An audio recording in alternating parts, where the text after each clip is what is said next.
There's a reason your team isn't crushing it. They're missing full clarity. Here's how I use position scorecards to align the team with the company goals and perform at the highest level. They don't know what success means, and they might have like, oh, well, here's the playbook for this thing. Maybe you've done some standard operating procedures, but they don't really know what success means. So if they don't know what success means for the role and that what that role is in the company and how that drives the company's success, how are they going to hit it? That's why scorecards are important. It helps them understand what is the important thing that they're driving towards. What is the number, right? Is it how fast am I replying to tickets? What is my average customer satisfaction score amongst the people who emailed in? Those numbers will drive their behavior, but only if they know the numbers. And you, as a leader in the company, are all about making a machine that gives predictable results and takes in capital and takes in resources, and then out comes money, right? That's what this business is. It's a machine that outputs money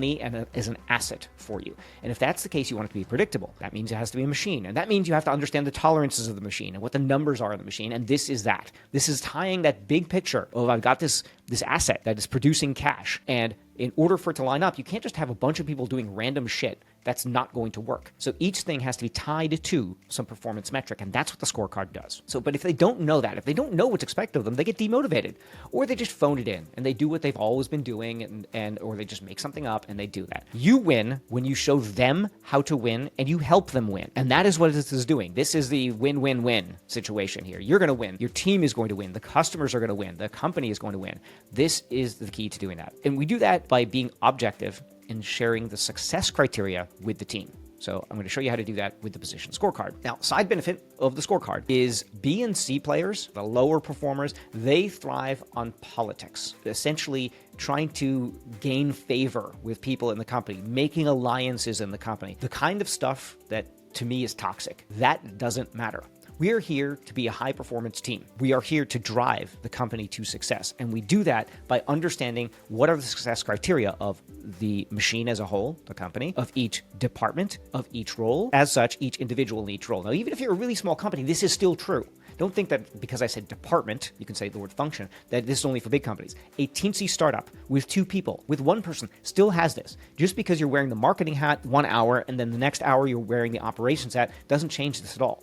That function still has to output something. It has to have this performance. And once you kind of nail down this scorecard, you're going to know, oh, well, that's what it takes to be successful in the role of marketing, whether that's a department, an individual, or a slice of one person's time. So the B and C players, they're thriving on politics, but politics is not useful. It's a waste of time, because what it is, it's focusing on interpersonal squabbles and interpersonal relationships in a way that is not actually getting to the result. Because we're focused on the result and not the politics, then we can dispense with all of that emotion around that. And we can enjoy working with great team members because we're all rowing in the same direction. So this is going to encourage A players as people who really want to do well and are given a benchmark for what doing well is. They will thrive because they want that challenge. They want to be given a goal. They want to try to hit that goal instead of not really having a goal. And then they're jockeying for position and trying to curry favor because they might get a promotion because, the boss likes them more than someone else. I cannot imagine a worse working environment than that personally, but also I've seen through 30 plus years,